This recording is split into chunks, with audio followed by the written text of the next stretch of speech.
जय जगन्नाथ बंधुगण आपण मानक स्वागत मोर ही चैनल को।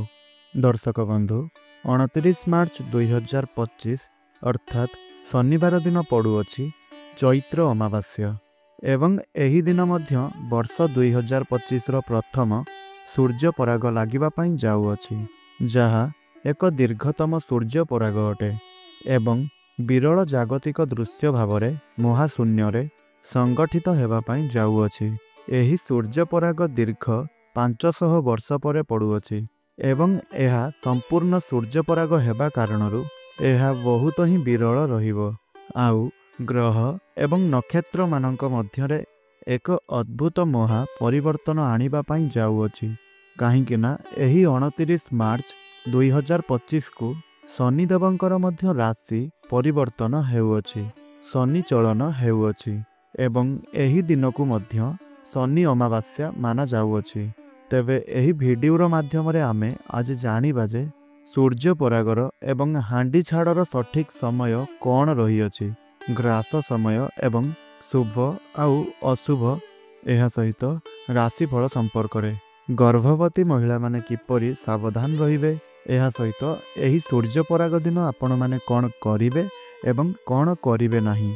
आउ राशि चक्र रे थिबा 12 गोटी राशि मानक मध्यरु एमिति 6 गोटी राशि अछंती जेउ मानकर भाग्य एही सूर्य पराग अथवा शनि चलन ठारू संपूर्ण रूप से बदलिबा पई जाउअछि। सेथि पई आपण माने मोर एही वीडियोटी को संपूर्ण धैर्यर सहित शेष पर्यंत देखंतु, काहेकि ना जदि वीडियोटी लंबा होई जाए ताहले आपण माननकु देखिबा पई बोर लागिबो। तो सेथि पई आपण मानकर पई आमे एही वीडियोटी प्रस्तुत करूअछु, तेणु आपण माने धैर्यर सहित ए वीडियोटी को शेष पर्यंत देखंतु। आउ सही जो भाग्यशाली राशि माने अछंती सेमानंक मध्यरे आपणकर राशि अछि कि नाही ताहा निश्चय रूप से आपण कमेंट बॉक्स रे जणांतु। आउ संपूर्ण कथा आपण ताहा सब जानिबा पई चेष्टा करंतु।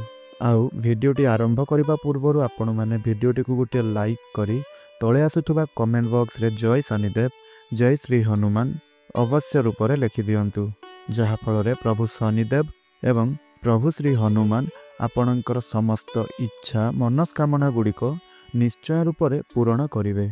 दर्शक बंधु आमर भारत रे सूर्य पराग लागिबा पूर्वरु पाक निषेध बा भोजन करने बारण करा जाइथाए, जहाकु आमे सूतक काल मध्य कहिथाउ एवं चलित वर्षर एही सूर्य पराग को बहुत ही विरल बोली माना जाइछि, काहेकि ना 29 मार्च 2025 को एही गोटिए दिन रे ही सूर्य पराग एवं शनि चलन हेउअछि। एही समयर अवधि मध्यरे मंदिरर कबाट बंद रखा जिबा सहित समस्त प्रकारर देवनीति गुड़िक मध्य बंद रहिथाए। सूर्य परागर पाक निषेधर समय जानिबा पूर्वरु आमे माने प्रथमे एहा जानि नेबा जे एही समय रे आपण कोन करिवे आउ आपण कोन करिवे नाही।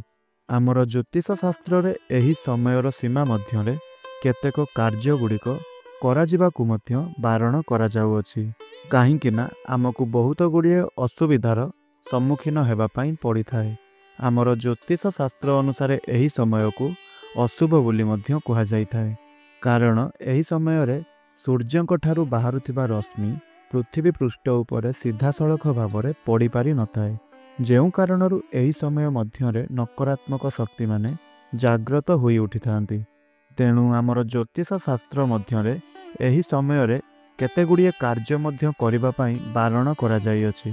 तेबे दर्शक बंधु आसंतु जानिबा एही सूर्य पराग समय रे आपण माने कोन करिबा उचित एवं कोन न करिबा उचित। एही सूर्य पराग समय रे आपण खाद्य तयारी करंतु नाही। सूर्य पराग समय रे खाद्य तयारी करिबाकू अशुभ बोली माना जाइथाए। एही समयर अवधि मध्यरे रंधा होइथिबा खाद्य ज्योतिष शास्त्र अनुसार अशुद्ध होइथाए। सेही कारणरू आपण माने सूर्य पराग समय रे रोषेई कार्य करंतु नाही। सूर्य पराग समय रे आपण खाद्य ग्रहण करंतु नाही। एही समय रे रंधा होइथिबा खाद्य ग्रहण करिबा एहा निषेध होइथाए। सूर्य पराग समय रे रंधा होइथिबा खाद्य आमे खाइबा द्वारा एहा आम शरीर उपरे कुप्रभाव पकाई थाए। तेणु ग्रहण बा पराग समय रे आपण माने सुखिला खाद्य एवं ଫଳମୂଳ ଇତ୍ୟାଦି ଆପଣ ଖାଇପାରିବେ। ଏହି ସୂର୍ଯ୍ୟପରାଗ ସମୟରେ ଖାସ୍ କରି ଗର୍ଭବତୀ ମହିଳାମାନେ ବିଶେଷ ସତର୍କତା ଅବଲମ୍ବନ କରିବା ଉଚିତ। ପରାଗ ସମୟରେ ଗର୍ଭବତୀ ମହିଳାମାନଙ୍କୁ ବାହାରକୁ ଯିବା ପାଇଁ ମନା କରାଯାଇଥାଏ। ସୂର୍ଯ୍ୟ ପରାଗ ସମୟରେ ଯଦି କୌଣସି ବି ଗର୍ଭବତୀ ମହିଳାଙ୍କ ଉପରେ ସୂର୍ଯ୍ୟର କିରଣ ପଡ଼ିଯାଏ ତେବେ ତାଙ୍କର ଗର୍ଭରେ ଥିବା ଶିଶୁଙ୍କୁ ଶାରୀରିକ ଦୋଷ ଗୁଡ଼ିକ ଲାଗିଥାଏ, ଯାହା ଭବିଷ୍ୟତରେ ବହୁତ ବଡ଼ ସମସ୍ୟା ଗୁଡ଼ିକ ସବୁ ସୃଷ୍ଟି କରିଥାଏ। ତେଣୁ ଏହି ସମୟର ଅବଧି ମଧ୍ୟରେ ଗର୍ଭବତୀ ମହିଳାମାନେ ଘରୁ ବାହାରକୁ ବାହାରନ୍ତୁ ନାହିଁ। ସୂର୍ଯ୍ୟ ପରାଗ ସମୟରେ ଆପଣ କୌଣସି ପ୍ରକାରର ବି ଶୁଭ କାର୍ଯ୍ୟ କରନ୍ତୁ ନାହିଁ। ଏହା ସହିତ କୌଣସି ବି ଶୁଭ କାର୍ଯ୍ୟ କରିବା ପାଇଁ ଆପଣ ଆଲୋଚନା କରନ୍ତୁ ନାହିଁ। ଏପରି କରିବା ଦ୍ୱାରା ଆପଣଙ୍କର ପରିବାରରେ ଆପଣଙ୍କର ଫ୍ୟାମିଲିରେ ଅନିଷ୍ଟ ଘଟିଥାଏ। ସୂର୍ଯ୍ୟ ପରାଗ ସମୟରେ ଆପଣ ଠାକୁର ପୂଜା କରନ୍ତୁ ନାହିଁ ଏବଂ ସୂର୍ଯ୍ୟ ପରାଗ ସମୟରେ ଆପଣ କୌଣସି ବି ବୃକ୍ଷଙ୍କୁ ସ୍ପର୍ଶ କରନ୍ତୁ ନାହିଁ। ତ ଦର୍ଶକ ବନ୍ଧୁ, ଶାସ୍ତ୍ର କହେ ଯେ ସୂର୍ଯ୍ୟ ପରାଗ ପରେ ଯଦି ଆପଣ କୌଣସି ଗରିବ ଏବଂ ଭିକାରୀମାନଙ୍କୁ କିଛି ବସ୍ତୁ ଦାନ କରନ୍ତି, କିଛି ଜିନିଷ ଆପଣ ଦାନ କରନ୍ତି, କିଛି ଖାଦ୍ୟ ପଦାର୍ଥ ଆପଣ ଦାନ କରନ୍ତି, ତାହେଲେ ଆପଣଙ୍କର ସମସ୍ତ ମନସ୍କାମନା ଗୁଡ଼ିକ ପୂରଣ ହୋଇଥାଏ। ଏହା ସହିତ ଆପଣଙ୍କର ସମସ୍ତ ରୋଗ ଇତ୍ୟାଦି ଦୂର ହୋଇଯାଇଥାଏ। ତ ଦର୍ଶକ ବନ୍ଧୁ ଦେଖନ୍ତୁ, ଚଳିତ ବର୍ଷର ସୂର୍ଯ୍ୟପରାଗ ଏକ ବିରଳ ସୂର୍ଯ୍ୟପରାଗ ହେବା ପାଇଁ ଯାଉଅଛି, ଯାହାକି ଚୈତ୍ର ଅମାବାସ୍ୟା ବା ଶନି ଅମାବାସ୍ୟା ଦିନ ପଡ଼ୁଅଛି। ଏହାଛଡ଼ା ଏହି ଦିନ ମଧ୍ୟ ଶନି ଚଳନ ହେବା ପାଇଁ ଯାଉଅଛି। ଏହା ସହିତ ଏହି ପରାଗ ମଧ୍ୟ ମୀନ ରାଶିରେ ସଂଗଠିତ ହେବା ପାଇଁ ଯାଉଅଛି, କାହିଁକି ନା ସୂର୍ଯ୍ୟଙ୍କର ଚଳନ ମୀନ ରାଶିରେ ହେବା ପାଇଁ ଯାଉଅଛି, ଯାହାଦ୍ୱାରା ମୀନ ରାଶିର ବ୍ୟକ୍ତିବିଶେଷମାନଙ୍କ ଉପରେ ଏହାର ଯଥେଷ୍ଟ ଅଧିକ ପ୍ରଭାବ ରହିବ। ବନ୍ଧୁମାନେ, ଏହି ସୂର୍ଯ୍ୟପରାଗର ସମ୍ପୂର୍ଣ୍ଣ ଅବଧି ରହିଅଛି 3 ଘଣ୍ଟା 53 ମିନିଟ୍ ଏବଂ 2 ସେକେଣ୍ଡ। ଏବେ ଆସନ୍ତୁ ଜାଣିବା ସୂର୍ଯ୍ୟପରାଗ ଲାଗିବାର ସମୟ କ'ଣ ରହିଅଛି।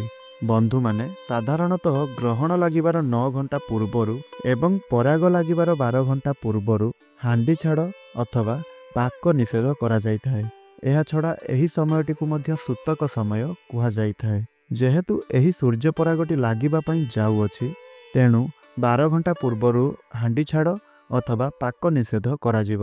ଦର୍ଶକ ବନ୍ଧୁ, ଏହି ସୂର୍ଯ୍ୟପରାଗ ଲାଗିବାର ଗ୍ରାସ ବା ଲାଗିବାର ସମୟ ହେଉଛି 29 ମାର୍ଚ୍ଚ 2025 ଶନିବାର ଦିନ 2:20 ଏବଂ 43 ସେକେଣ୍ଡରେ ଆରମ୍ଭ ହୋଇ ସନ୍ଧ୍ୟା 6:13 ଏବଂ 45 ସେକେଣ୍ଡରେ ଶେଷ ହେବ ଏବଂ ଏହି ସୂର୍ଯ୍ୟପରାଗର ମଧ୍ୟକାଳ ରହିଅଛି ଦିନ 4:17 ଏବଂ 27 ସେକେଣ୍ଡ ଏବଂ ଏହି ସୂର୍ଯ୍ୟପରାଗ ମହାକାଶରେ ପ୍ରାୟ 3 ଘଣ୍ଟା 53 ମିନିଟ୍ ଏବଂ 2 ସେକେଣ୍ଡ ପର୍ଯ୍ୟନ୍ତ ରହିବ।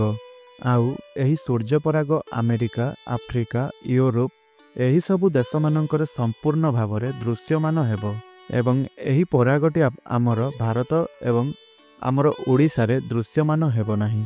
ଯେହେତୁ ଏହି ସୂର୍ଯ୍ୟପରାଗଟି ଆମର ଓଡ଼ିଶାରେ ଅଥବା ଭାରତରେ ଦୃଶ୍ୟମାନ ହେବ ନାହିଁ, ତେବେ ଏହି ସୂର୍ଯ୍ୟପରାଗର ହାଣ୍ଡି ଛାଡ଼ ବା ପାକ ନିଷେଧର ସମୟକୁ ମାନ୍ୟ କରାଯିବ ନାହିଁ।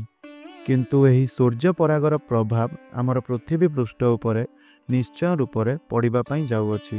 ଆଉ ଏହା ସହିତ ଆମର ରାଶିଚକ୍ରରେ ଥିବା 12 ଗୋଟି ରାଶିମାନଙ୍କର ଉପରେ ପଡ଼ିବା ପାଇଁ ମଧ୍ୟ ଯାଉଅଛି। ଆଉ ଏହି ସୂର୍ଯ୍ୟପରାଗ ଦିନ ଶନି ଚଳନ ହେଉଥିବା କାରଣରୁ ଆମର 12 ଗୋଟି ରାଶିମାନଙ୍କ ମଧ୍ୟରେ ଥିବା 6 ଗୋଟି ରାଶି କିଛି ଏପରି ଅଛନ୍ତି ଯେଉଁମାନଙ୍କର ଭାଗ୍ୟ ଏହି ପରାଗଠାରୁ ସମ୍ପୂର୍ଣ୍ଣ ରୂପରେ ବଦଳିବା ପାଇଁ ଯାଉଅଛି। ତେବେ ଦର୍ଶକ ବନ୍ଧୁ, ଆସନ୍ତୁ ଜାଣିବା ସେହି ଭାଗ୍ୟଶାଳୀ 6 ଗୋଟି ରାଶିମାନଙ୍କ ସମ୍ପର୍କରେ।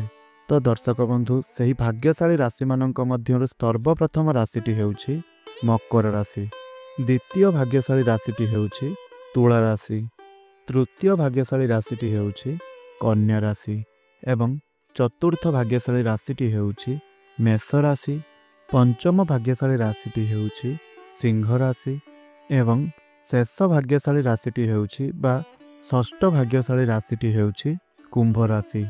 ତ ଦର୍ଶକ ବନ୍ଧୁ, ଯଦି ଆପଣଙ୍କର ଏହି 6 ଗୋଟି ଭାଗ୍ୟଶାଳୀ ରାଶିମାନଙ୍କ ମଧ୍ୟରୁ କୌଣସି ଗୋଟିଏ ବି ରାଶି ହୋଇଥାଏ, ତେବେ ତାହେଲେ ଆପଣ ସଚ୍ଚା ହୃଦୟରୁ ଏବଂ ଭକ୍ତିର ସହିତ ତଳେ ଆସୁଥିବା କମେଣ୍ଟ ବକ୍ସରେ ଆପଣଙ୍କର କେଉଁ ରାଶି ସର୍ବପ୍ରଥମେ ତାହା ଲେଖନ୍ତୁ एवं जय शनिदेव जय श्री हनुमान निश्चय रूप में लिखिदिंतु कहीं आपणकर डाक आपणकर प्रार्थना निश्चय रूप में प्रभु श्री हनुमान एवं शनिदेव शुणिबे आउ आपणकर सही इच्छा बा मनस्कामना को पूरण मध्य करिवे। तो जदि आपण मैंने आमर ही चैनल टी नुआ अच्छा ताहले चैनल टी को सब्सक्राइब करि नियंतु आउ वीडियोटी को निश्चय आग को शेयर करंतु। तेबे आजिर एही वीडियोटी को मुझे रखुची। आपणकर दिनटी शुभमय रहू मंगलमय रहू यह ही प्रभु श्री जगन्नाथ निकट में मोर प्रार्थना। तो आज वीडियोटी को यही रखुची पुणी कथा आउ एक नुआ वीडियो माध्यम रहुची। धन्यवाद। जय जगन्नाथ।